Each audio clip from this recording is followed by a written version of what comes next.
นึกน้องปฏิกิริยเขมรเกียรនៅធ្វើស្រែធ្វើចំការទេមានតែយាយហើយនឹងតាក្មេងគេទៅសាលាអស់ហើយអញ្ចឹងបងប្អូនមកប្រទេសកូរ៉េបងប្អូនឃើញគឺថានៅតាមភូមិនៅតាមឃុំហ្នឹងគឺថាមានតែយាយនឹងតាទេធ្វើស្រែធ្វើចំការហ្នឹង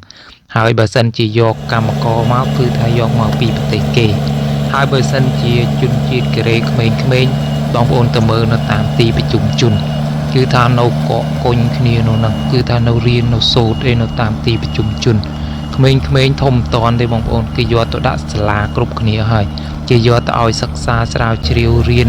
ដើម្បីយកចំណេះយកមកអភិវឌ្ឍប្រទេសចឹងណា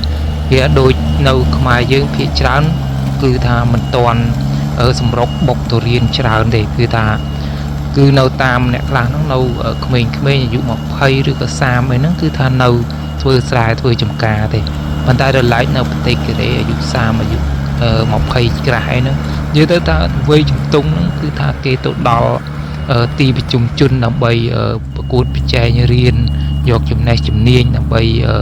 រកស៊ីរស់នៅហើយ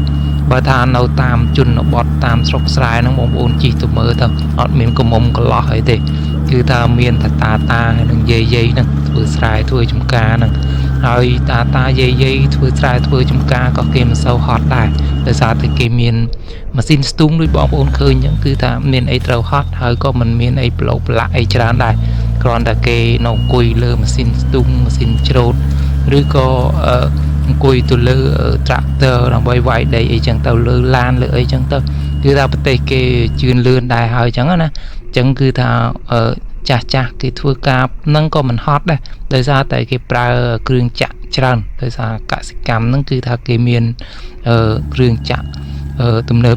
ច្រើនអញ្ចឹងក៏កាត់បន្ថយក្នុងការប្រើកម្លាំងខ្លាំងដែរហើយបើមើល